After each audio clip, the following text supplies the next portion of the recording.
The desert doesn't lie. It doesn't soften edges or hide what it knows. Every boot print stays. Every drop of blood stays. The sun bakes the truth right into the red clay, and the wind carries it nowhere, just spins it in slow circles above the bones of the things that didn't survive. Two boys were running across that desert, not playing, not racing each other the way boys do when they've eaten enough and slept enough, and the world still feels like a place that belongs to them. These two were running the way an animal runs when it has already understood that the thing behind it will not stop. Feet hitting cracked earth, lungs burning.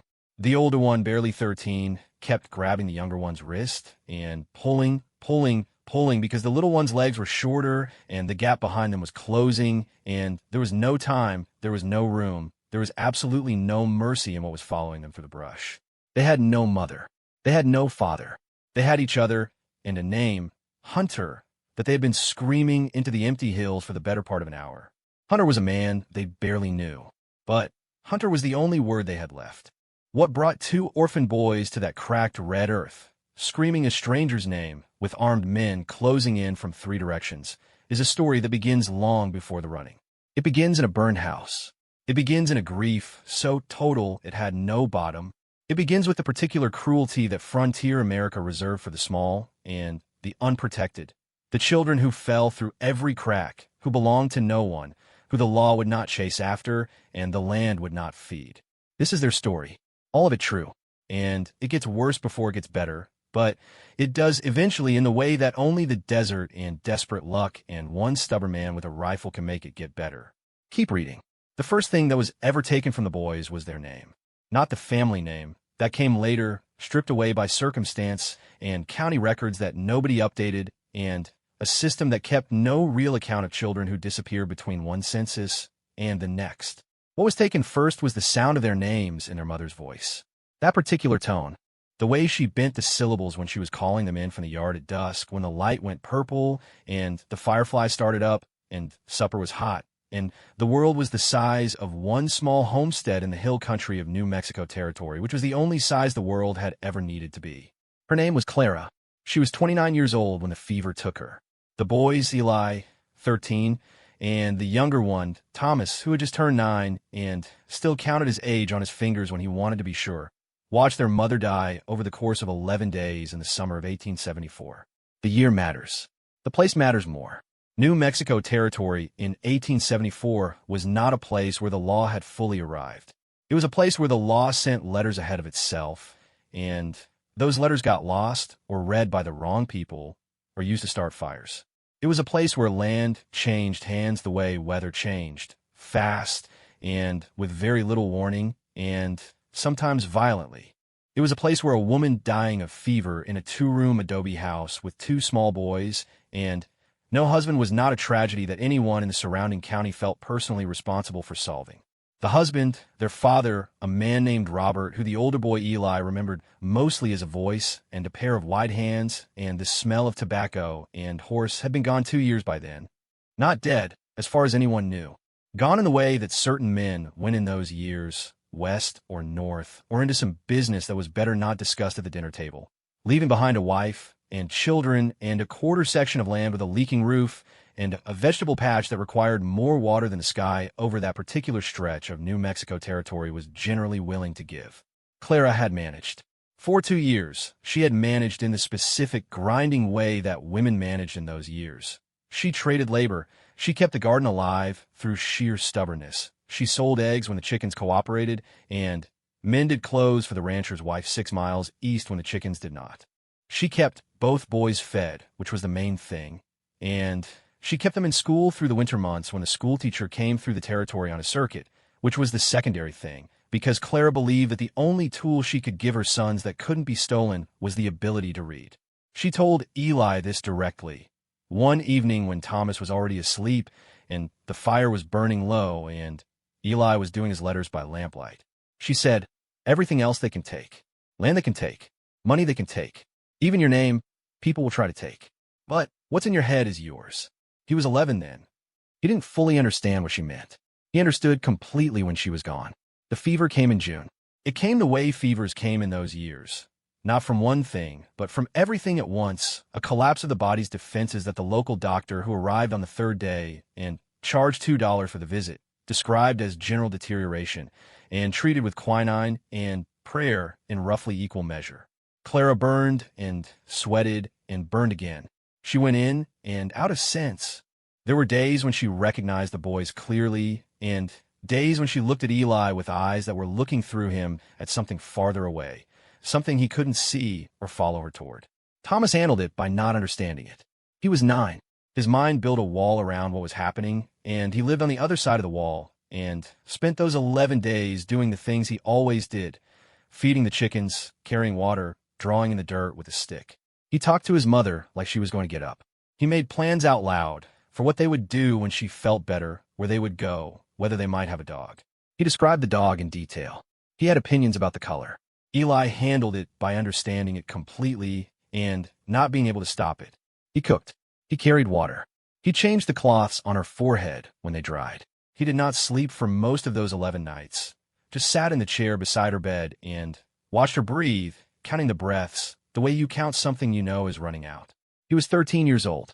He sat in that chair with the gravity of a much older person, someone who had already lost a great number of things, which in a way he had, because losing your mother while she is still alive, watching her leave you in stages, one breath at a time, is its own kind of accumulated loss that happens slowly and all at once. She died on a Tuesday. The county sent a man out 5 days later. A clerk, thin and sun-dried, with papers in a leather satchel and the particular manner of a person doing a job they'd made their peace with. He was not unkind. He explained to Eli at the front door of the adobe house that the property would revert to the county given the outstanding debt on the land title, a debt that Eli had not known existed, a debt that had apparently been accumulating in a ledger somewhere since before he was born. He explained that arrangements would need to be made for the children. He said arrangements, the way people say a word that contains a complicated reality they would rather not describe out loud. Eli asked what kind of arrangements. The man said there was an orphan's home in Santa Fe. Clean, Christian, good work ethic. Eli looked at him for a long moment. Then he looked past the man at the land, the quarter section of cracked earth and struggling garden that his mother had worked herself half to death over, that she had kept alive with her own hands, that was apparently already someone else's property. And he made a decision so fast and so final that it felt less like a choice than a recognition of what was always going to happen. He said, "No, thank you." He went inside, told Thomas to pack what he could carry, and they were gone before the county clerk's wagon was out of sight. What followed was 3 months that neither boy talked about much afterward. Not because the memories were entirely terrible, but because they were the kind of memories that live in the body rather than the mind. Cold nights, hunger that sits in the stomach like a stone, the specific shame of asking for food from strangers, the specific relief when someone gave it. They moved through the territory on foot and by hitching rides on supply wagons when drivers would allow it, which wasn't always. They slept in barns, in dry creek beds, once in an abandoned mine shaft that smelled of old dynamite, and scared Thomas so badly that Eli had to talk to him about the dog again. The imaginary dog, the brown one with one white ear that Thomas had been designing for months, just to get the little one to close his eyes. They were not entirely alone in the sense of being unseen. People noticed them. A storekeeper in a small town called Mesilla gave Eli 3 days of work sweeping out the back and paid him in food and a pair of boots that were only slightly too large. A Mexican woman named Senora Reyes, who ran a boarding house outside of Las Cruces, let them sleep in her kitchen for 2 weeks and fed them beans and tortillas and asked no questions and watched them with the particular expression of a person who has seen this exact story before and finds it no less painful for the repetition. But nobody kept them. That is the honest truth of it.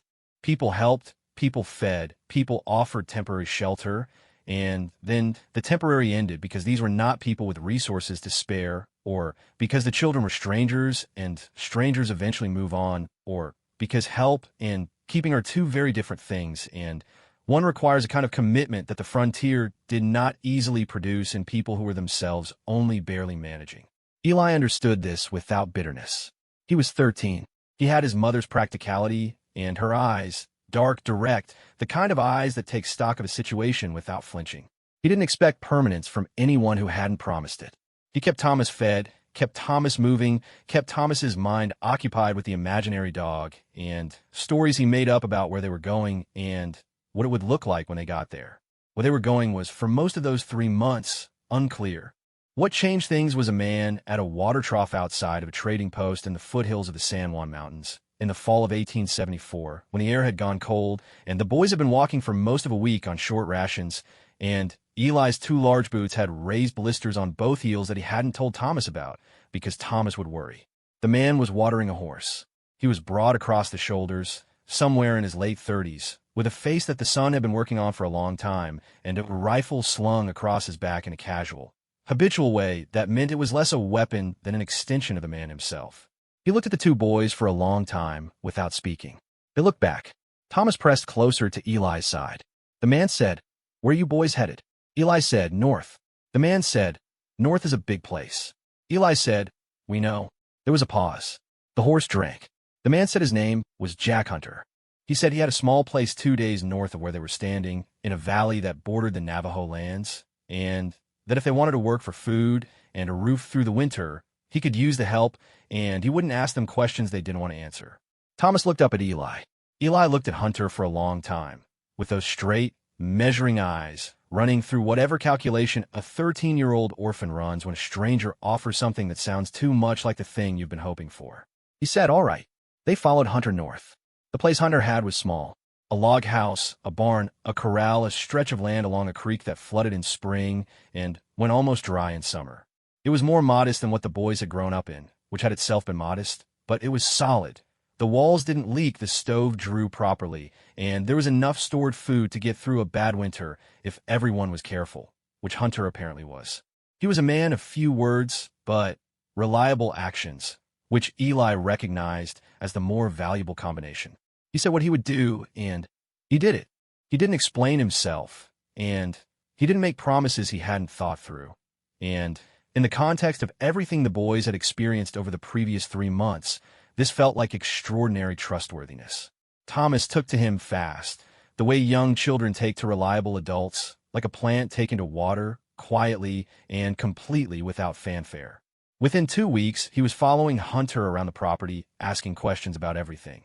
The horses, the fence posts, the way you read weather in the clouds, what the Navajo words for various things were, because Hunter knew some Navajo, had traded with the families on the surrounding lands for years, had what he described simply as good relations with the people there, which in 1874 New Mexico territory was neither universal nor guaranteed. Eli took longer. He watched. He worked. And he worked hard because work was something he knew how to do, and because it was also a way of paying attention. You learn a man's character by watching him work, his rhythms, his patience, where his temper lives, and how fast it rises, and whether it's fair when it comes. Hunter's temper was slow and even, and when it came out of proportion, something real, not invented. Eli filed this away. He filed everything away. He was building a case, the way you build a case when you have already had everything taken once and cannot afford to be wrong again. By November, he had decided Hunter was trustworthy. He didn't say this out loud. He didn't tell Thomas, though Thomas had already decided months ago with no research whatsoever. He'd stopped watching so hard. Winter that year was harsh, harder than the old-timers said they'd expected, with snow coming in November and staying through March, the creek freezing solid. The cattle Hunter kept clustered near the barn burning through feed at a rate that made the math of the stored supply uncomfortable. The boys helped with everything. Thomas, despite being 9, was useful in the specific way that small people are useful. He could get into tight spaces. He was light enough to be sent out on ice that wouldn't hold a man's weight. He was quick and willing and had developed in the months since his mother's death a matter-of-fact relationship with difficult tasks that sometimes made Hunter look at him with an expression that was hard to read. Eli split wood. Eli hauled water. Eli learned to track in snow, which Hunter taught him as a practical skill with no ceremony. You read the ground the way you read a page, Hunter said, one mark at a time, and you put the marks together, and they tell you a story. Eli was good at it, faster than Hunter expected. His mother had been right. What's in your head is yours. It was during that winter that the trouble announced itself for the first time. Not in a loud way. Not in the way of men riding in with guns drawn, which would come later. It started with a conversation that Hunter had in the barn one afternoon with a man who had ridden out from town, a thin, watchful man in a good coat who Hunter introduced by name that neither boy caught, and spoke to in low tones for about 20 minutes before the man rode away. Afterward, Hunter was quiet for the rest of the day. Not angry quiet, thinking quiet. At supper, he told the boys there was a land dispute developing. He said it the way he said most things, plainly, without softening it, as though they were adults who deserved accurate information about their situation. He said there were men in the county, business interests he called them, which Eli would later understand was a polite frontier term for people who had money and lawyers and very few principles, who had been moving claims on land in the valley, including land that Hunter held, including land that bordered the Navajo territory. He said it had been happening quietly for a while and was now starting to happen less quietly. Thomas asked if they were going to have to leave. Hunter looked at him. He said, "Not if I can help it." Thomas said, "Okay," and went back to eating. Eli watched Hunter's face for a moment longer. He saw what Thomas hadn't seen, or hadn't looked for. The specific tightness around Hunter's eyes that meant the words, "Not if I can help it," contain a real uncertainty, not a reassurance. Outside, the snow fell on the valley, on the Navajo lands to the north, on the red clay, and the creek, and the fence posts, and the boot-pack path between the house and the barn, on everything that was, for the moment, still theirs. Inside, the stove burned, and the supper was hot, and Thomas was talking about the dog again. He'd given it a name now, which was a new development. He decided it would be called Biscuit. Eli didn't say anything about the tightness around Hunter's eyes. He put the information away where he kept things that needed to be kept. He was 13 years old, and he had already learned, with the particular education of the orphaned and the dispossessed, that the warm rooms don't last forever. You just don't say it out loud, because your little brother is sitting next to you naming his imaginary dog. And the supper is hot. And for right now, tonight, that has to be enough. Spring came to the valley the way it always came to that part of New Mexico territory. Not gently, not in the soft green way of places with more water and less sky, but in a series of violent negotiations between cold and warm, ice and mud, dying and beginning. The creek thawed and flooded. The mud was deep enough to swallow a boot whole if you put it wrong. The cattle that had survived the winter came out of it thin and uncertain, blinking at the light like people who'd been in a long argument and weren't sure who'd won. The boys came out of winter, changed in ways that were partly the normal changing of boys growing and partly something more specific to what they'd been through. Thomas was 10 now. He'd grown 3 inches since they'd arrived at Hunter's place and had developed, somewhere in the cold months, a stubbornness that sat on him like a second coat. Not the stubbornness of a difficult child, but the kind that comes from learning that stubbornness is sometimes the only resource you have. He talked less about the imaginary dog, Biscuit, and more about actual horses. He decided he was going to learn to ride properly. He told Hunter this as a statement of fact, not a request, and Hunter had looked at him for a moment and then said, "All right, start with the gray mare. She's the most patient." Thomas started with the gray mare. He fell off 7 times in the first week. He got back on 7 times. By April, he was riding well enough that Hunter let him help with the cattle work, which was a real responsibility in the actual frontier sense. Not a gesture toward making a child feel important, but a genuine allocation of labor because spring roundup with 2 people and a flood-swollen creek and scattered cattle required every hand that could hold reins. Eli was 14 now, or close enough that the gap didn't matter. He had grown differently than Thomas, not just upward but outward in the shoulders, filling into the shape of someone who had been doing serious physical work, which he had. He could split a cord of wood in 2 hours. He could read a track in mud or snow or dry grass with an accuracy that Hunter called, quietly, and only once uncanny. He didn't know where it came from, the tracking ability. Maybe his father. Maybe just the fact that when you have no safety net, you learn to read every surface you cross, because every surface might tell you something you need to know before it's too late. He and Hunter had developed, over winter, the particular relationship that develops between a man and a boy when words aren't plentiful and the work is shared and real. It was not a father-son relationship, exactly. It was something quieter and more honest than that. A mutual recognition of competence, a comfort in each other's presence that didn't require naming. Hunter never told Eli what to do in a way that treated him like a child. He explained things once and then expected them done, and when Eli did them right, the acknowledgement was a nod or a single word. When Eli did something wrong, the correction was plain and without cruelty. This was, Eli had come to understand, the highest form of respect available in this particular world. The land dispute stopped being a quiet thing in March. It happened first as paper, legal documents filed with the county, claiming that Hunter's title to his land was contested on the grounds of an irregularity in the original deed. Hunter read these documents at the kitchen table with the same expression he brought to most things, steady, unhurried, eyes moving through the text like he was taking inventory. He said to Eli, who was sitting across the table doing nothing specific except being present in the way Eli was always present when something needed witnessing. "This is coming from Aldrich." Eli asked who Aldrich was. Hunter said, "A man with a lot of land who wants more." He didn't elaborate, and Eli didn't ask him to. The name Aldrich was not unknown in the territory.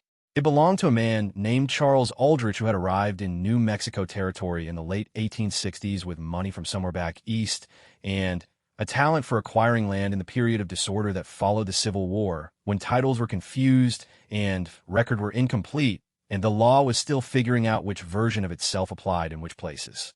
He was not a man who used guns himself, or not often. He used lawyers and surveyors and county officials and the specific kind of leverage that money produces in places where most people don't have much of it. He had been methodically claiming land in the valley for 3 years by the time spring came to Hunter's place in 1875. He had taken 2 neighboring ranches already, one through a legal dispute similar to the one now filed against Hunter, one through what was described in various tellings as a negotiated sale, but which involved a degree of negotiation that the selling party, according to later accounts, had not entirely felt free to refuse. What made Hunter's land specifically attractive to Aldrich was its position. It sat at the mouth of the valley, where the creek came through a natural gap in the hills, the only reliable water access for a wide stretch of grazing land to the north. Whoever held that gap held the water, and whoever held the water in that part of New Mexico territory held everything that depended on it, which was everything. Cattle, crops, people. The Navajo families who lived on the northern land had watered their horses and their animals at that creek for as long as anyone could measure. Hunter had always allowed this, freely and without record, because Hunter did not consider himself the owner of water in any fundamental sense, and because he had a working relationship with the families to the north that was built on years of fair dealing and mutual respect, which was worth more to him than whatever rent he might have extracted. Aldrich had different plans for the water. The legal document was the polite version of those plans.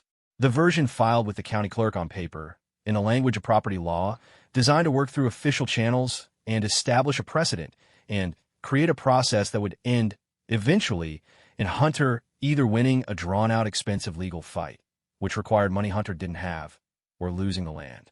What came alongside the legal document, less officially, was the other version of Aldrich's intentions. They arrived in the form of 2 men who rode through Hunter's property in April without asking permission, riding the fence line, stopping at the creek, one of them writing things in a notebook with the unhurried manner of a man who already considered himself to be surveying his own holdings. Hunter saw them from a barn. He stood in a barn doorway and watched them for a long time without moving. Eli watched Hunter watching them. Thomas, who was in the corral with the gray mare, didn't see them at all. Hunter went out to speak with the 2 men. Eli couldn't hear the conversation. He watched it from a distance, the body language, the geometry of 3 people standing near a creek, and the space between them, who stepped toward whom, who stepped back. The conversation lasted about 10 minutes. One of the men did most of the talking. Hunter listened. When Hunter spoke, it was briefly. When the men left, they rode slowly, which was its own kind of statement, the studied, deliberate pace of people making the point that they were not required to hurry. Hunter came back to the barn. He picked up the tool he'd set down before going out, a hammer. He'd been mending a stall door, and went back to the mending. He worked for about 5 minutes in silence. Then, he said, to the general air of the barn, "They'll come back."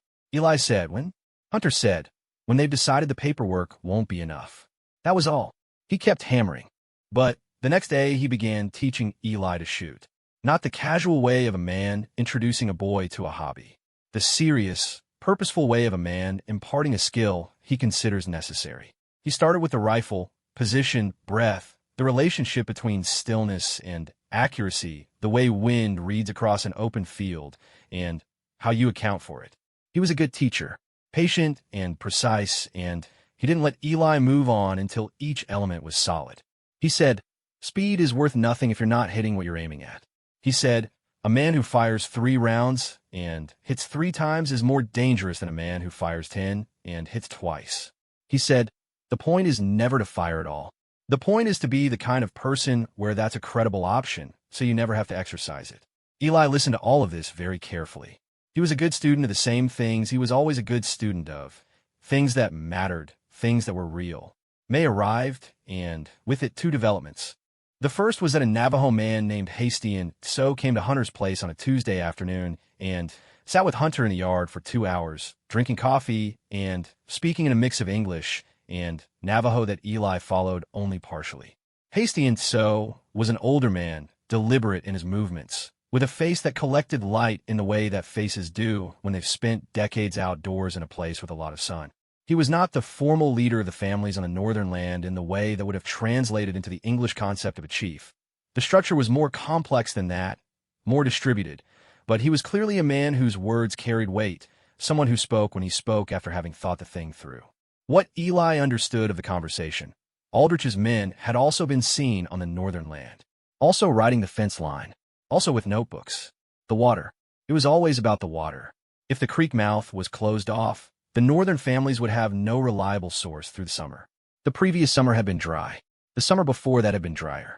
This was not an abstraction.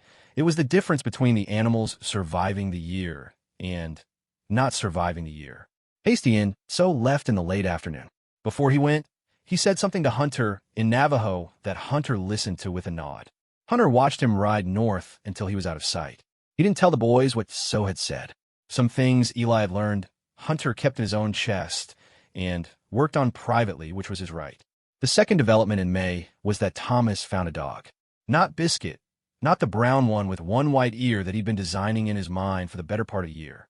This one was real, which made it both better and more complicated. It appeared at the edge of the property one morning. A medium-sized animal of no particular breed, ribs showing, one ear torn, moving with the tentative alertness of something that has been surviving alone long enough to be uncertain about kindness. Thomas spent the better part of 3 days winning it over. He did this by sitting very still near where the dog had started appearing in the mornings, not approaching, not calling, just being present and non-threatening in the patient, stubborn way that was becoming Thomas's primary personality trait. He left food at a distance that decreased by a foot each day.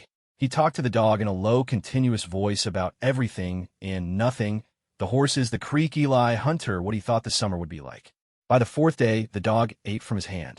Hunter said nothing about the dog arrival except, it needs to earn its keep. He said this without particular sternness, which was how both boys understood that he didn't actually object. The dog was not Biscuit. Biscuit had been a concept, perfect in the way that imaginary things are perfect. This dog was real, which meant it had fleas, and the torn ear did not heal cleanly, and it stole a piece of cured meat off the drying rack the second week, and showed no remorse whatsoever. Thomas loved it fiercely, the way you love real things that are imperfect and present, which is a different and deeper love than the love you hold for the perfect imaginary version. He named it Biscuit anyway, because it was his and he could. It was mid-June when the men came for the first time in the way that meant the polite version of the dispute was over. There were 4 of them. They rode in around mid-morning, which meant they weren't hiding their arrival. Middle of the day, coming from the road, visible from a quarter-mile out. Hunter saw them coming. He told Eli, simply and without raising his voice, go get Thomas from the creek. Keep him in the barn. Eli went. He got Thomas, who had been waiting for something, frogs, probably, or interesting rocks, which were among Thomas's current obsessions. He told Thomas to come to the barn without explaining why, and Thomas came because he'd learned over the winter to trust Eli's tone on the occasions when the tone meant something. From inside the barn, through the gap in the doors, both boys watched. The 4 men rode into the yard. The lead rider was one of the 2 who had come in April, the talker, the one with the notebook. He was a compact, confident man in a clean hat, and he rode like someone who has never had serious reason to be afraid of what he was riding toward. He called the hunter, who was standing in the yard with his arms at his sides, and said some words that Eli couldn't fully make out across the distance. What he caught, the word deed, the word reconsider, a number, a figure, a buyout offer, presumably, and then the other man's response, which was one sentence delivered in Hunter's flat, even tone, 2 or 3 words, clearly a refusal. Thomas pressed closer to the barn door gap. He whispered, "What are they saying?" Eli said, "They want the land." Thomas said, "Hunter won't give it." It wasn't a question. Eli said no.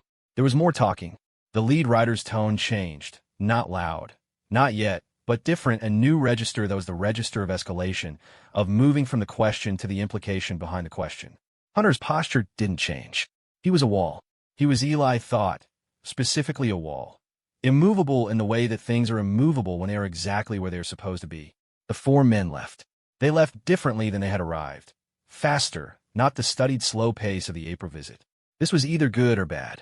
Eli thought about it, and concluded it was bad because the slow departure in April had been a performance of confidence, and this fast departure was something else, a shift in approach, a door closing on one method and opening on another.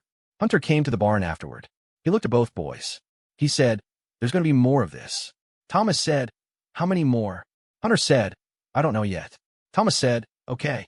He went back to where Biscuit was sleeping in the corner of the barn, lay down beside the dog, and put his arm around it.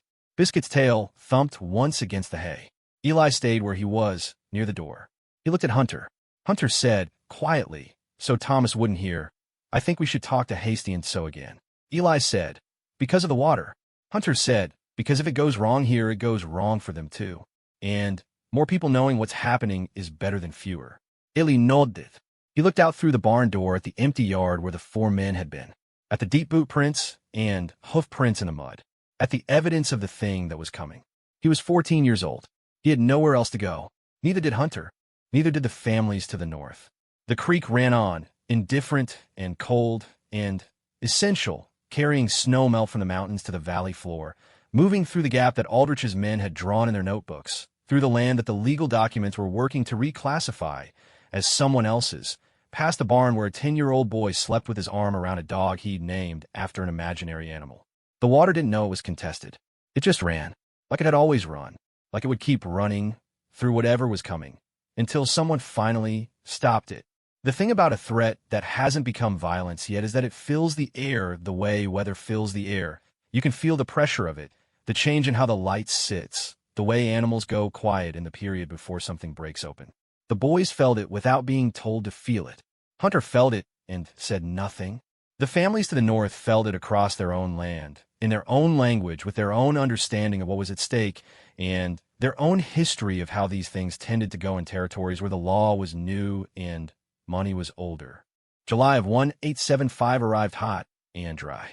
Not abnormally dry, not for that country, but dry enough that the creek dropped 3 inches in 2 weeks, and the cattle spent more time standing in the shade than doing anything useful, and the dust that came up off the road in the afternoon was the particular pale yellow color of country that is asking politely for rain and not getting an answer. The garden that Hunter kept behind the house, small, practical, mostly root vegetables and beans, needed watering every other day, which was Thomas's job, which Thomas did without complaint, but with the expression of someone performing a task they have a complex relationship with, because carrying water in that heat was not pleasant, and the garden was demanding, and Thomas was 10, and thought the garden should be more grateful. He had opinions about gratitude. He expressed them to Biscuit, who listened with the focused attention of an animal that has learned that wherever Thomas's voice goes, food sometimes follows. Eli spent July in a state of continuous watchfulness that he tried not to let Thomas see. It was the kind of watching that lives behind your eyes and makes you orient toward movement, the road, the tree line, the gap in the hills where riders would appear if they were coming from the east. He had started keeping account, without meaning to, how many times the sound of hooves from the road turned out to be nothing, or a neighbor passing, or a supply wagon. He had started sleeping lighter. He had started noting where things were, the rifle, the tools that could be tools or weapons, depending on what the situation required, the path from the house to the barn, the path from the barn to the creek, the fastest way to the tree line north. He didn't like himself for this. He was 14, and he would have preferred to spend the summer the way he imagined other 14-year-olds spent it, without strategic threat assessment as a component of his daily routine. But this was his actual life, not an imagined one, and the actual life required what it required. Hunter had been back to speak with Hasty and so twice since June. The second visit had included other men from the northern families, a longer conversation, more complex in both language and scope than anything Eli had witnessed before. Hunter came back from the second visit quiet in a specific way. Not trouble quiet, but decided quiet, the quietness of a person who has finished weighing something and arrived at a conclusion.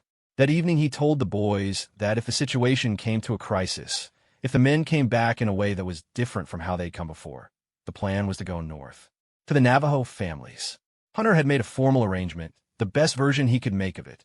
They would be taken in and sheltered in exchange for Hunter's ongoing testimony about the water situation, his legal standing as a deeded landowner who could speak to the county about the disputed claims, his willingness to provide witness to what was happening to the northern land as well as his own.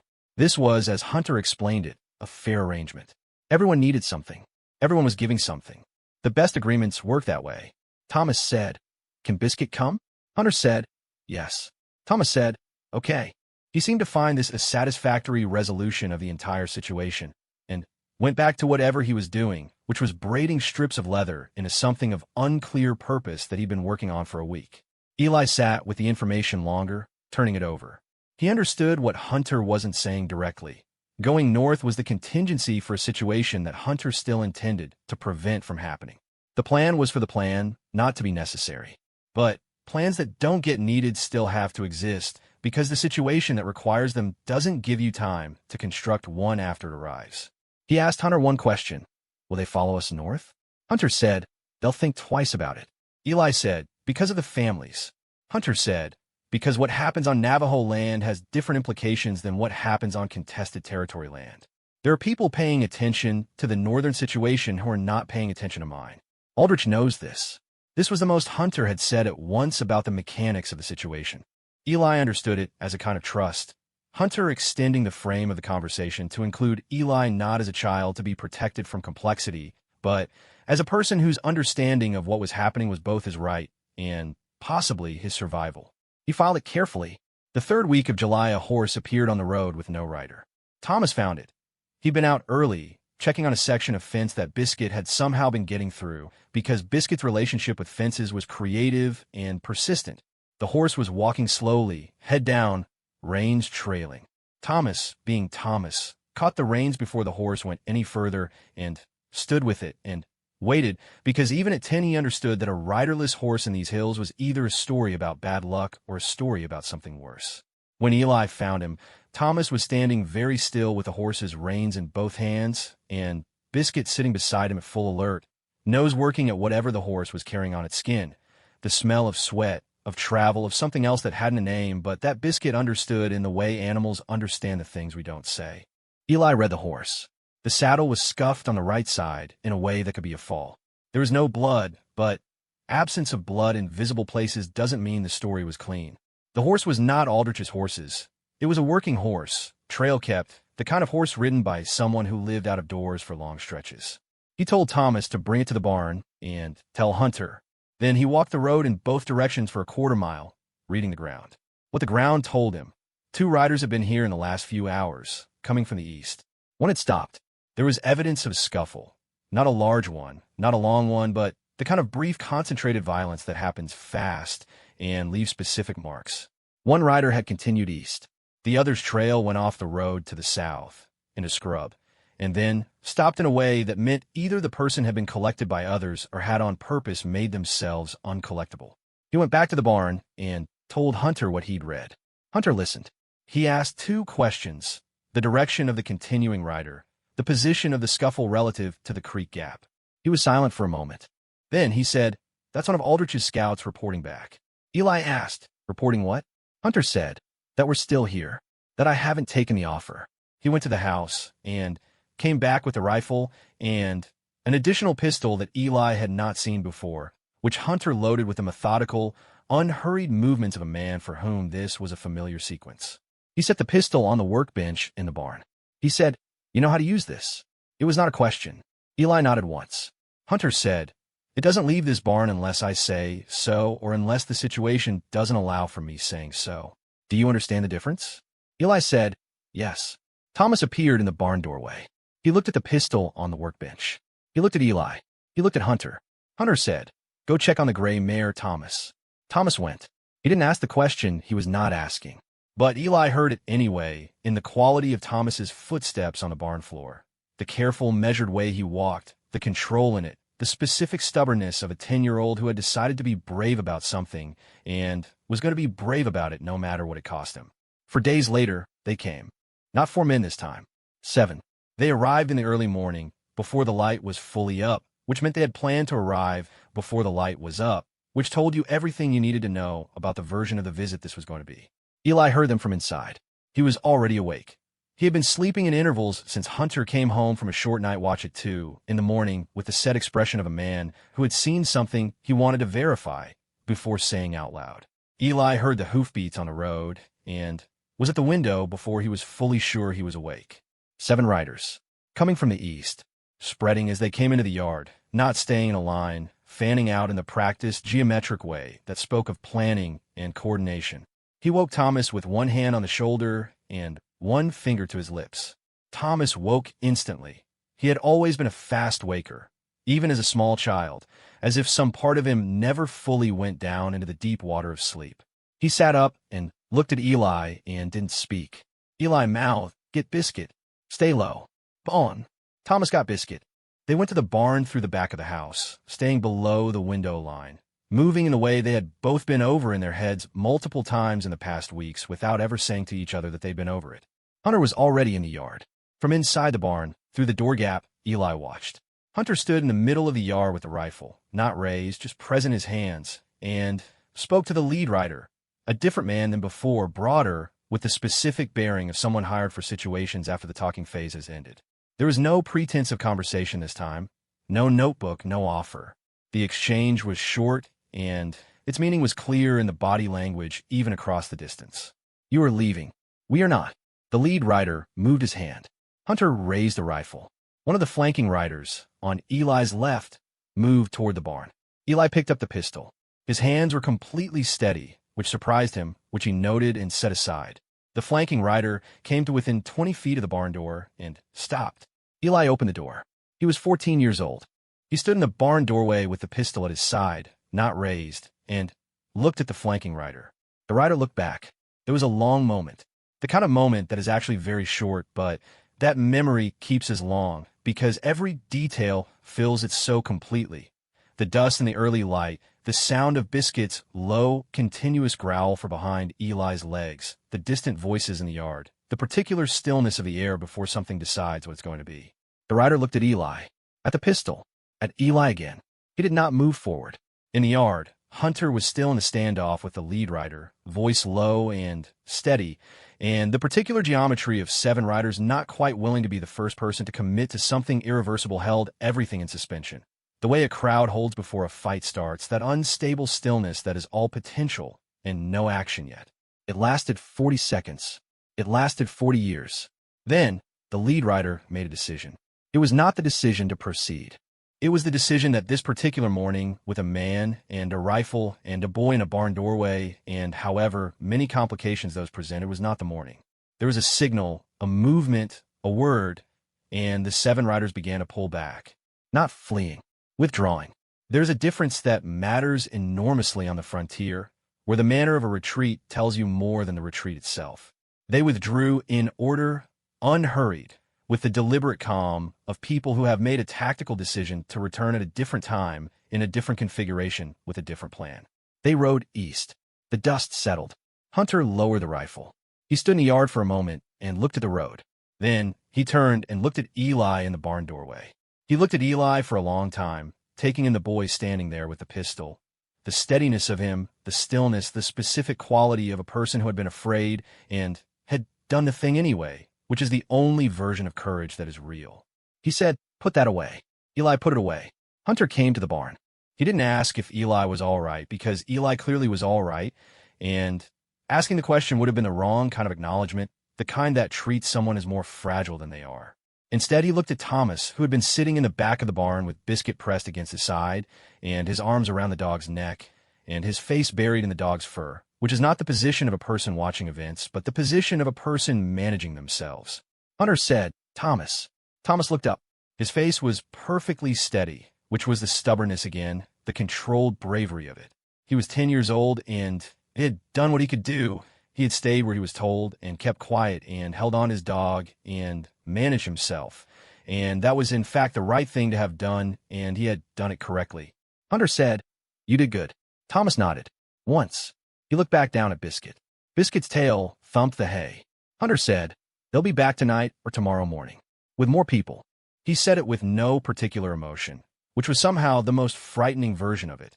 The information delivered plain, without the softening that fear or anger would have provided. Eli said, "The northern families." Hunter said, "Yes. We go tonight." Thomas lifted his face from Biscuit's fur. He said, "All of us?" Hunter said, "All of us." They spent the day preparing in controlled silence, packing what could be packed, what mattered, what could be carried on 2 horses and 3 people, which required brutal prioritization. The things left behind were left behind. The things that were just objects were left. The things that were irreplaceable. The few papers Hunter kept in a tin box, the letters from Eli's mother that he carried in an inside pocket and had carried since the county clerk's visit at the adobe house. The money Hunter kept in a hidden spot in the floorboards. Those came. Thomas packed 2 things, a blanket and a length of rope he'd been using to work with Biscuit. He looked at the rest of his possessions for a moment, and then at Biscuit, who was watching him with the complete focused attention of a dog that understands something is happening. He said to Biscuit, "Don't worry." He picked up the blanket and the rope. They left at dusk. They went north. Behind them, the house sat still and dark against the fading sky, and the creek ran through the gap as it had always run, indifferent and cold and essential, carrying no knowledge of what was coming toward it, what hands intended to claim it, what legal documents existed to reclassify its water as profit. The water just ran. The 3 people and the dog moved through the blue-gray dusk of a New Mexico Territory evening, going toward the families to the north, going toward whatever the northern land would give them or deny them, going away from the only stable thing they'd found since the fever, since the county clerk, since the burned-down version of the world that had been their lives before. Going north because south was closed, east was closed, west was empty, and north was the direction where someone had said, "If it comes to that, come." It had come to that. They went.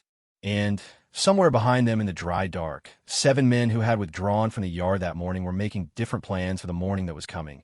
And the men would be more men this time. And this time there would be no withdrawal. And the morning was going to be the kind of morning that determined everything that came after it. The creek ran. The dark came in. 3 people and a dog crossed into the northern land. And the story moved into its next and final shape, the shape that everything before had been building toward, without announcement, without ceremony, the way the worst and most important things arrive. Not with a signal, not with warning.